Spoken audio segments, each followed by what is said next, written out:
பூஞ்சோலை மாணவர்கள் அனைவருக்கும் வணக்கம். இன்னைக்கு முக்கியமான கரண்ட் அஃபேர்ஸ் பார்க்க போகிறோம். கவிஞர் வைரமுத்துக்கு இந்தியாவிலேயே மிக உயர்ந்த இலக்கிய விருதாக கருதப்படக்கூடிய ஞானபீடம் விருது வழங்கப்பட்டிருக்கு. ஸோ இந்த ஞானபீடம் ஆராய்ச்சி அமைப்பு துவக்கப்பட்ட ஆண்டு எப்போன்னு பார்த்தீங்கன்னா 1944 இந்த அமைப்பு துவங்கப்பட்டிருக்கு.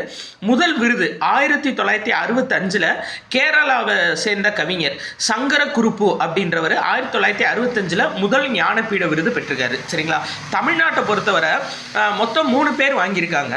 2025 ஆண்டுக்கான விருது கவிஞர் வைரமுத்து கிடைச்சிருக்கு. இதுக்கு முன்னாடி வாங்கின 2 பேர் யார் அப்படின்னு சொல்லி பார்த்தீங்கன்னா, அதாவது அகிலன் அப்படின்றவர் 1975 சித்திரப்பாவை அப்படின்ற நாவலுக்காக வாங்கியிருக்காரு. அதுக்கடுத்து ஜெயகாந்தன் 2002 ஆண்டு ஞானபீட விருது வாங்கியிருக்காரு. இப்போ 2025 ஆண்டுக்கான விருது கவிஞர் வைரமுத்துக்கு கிடைச்சிருக்கு.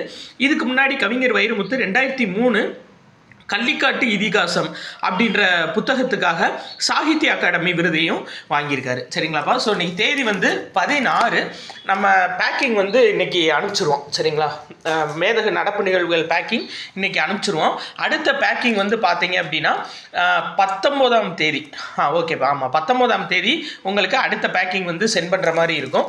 ஸோ விருப்பப்படுறவங்க, இந்த புக்கு வேணும் அப்படின்னு விருப்பப்படுறவங்க 8667722090 அப்படின்ற நம்பருக்கு கான்டாக்ட் பண்ணி நீங்கள் இந்த புக்கை பெற்றுக்கொள்ளலாம். அடுத்த பேக்கிங் 19ஆம் தேதி ஸ்டார்ட் ஆகுதுப்பா. நன்றி.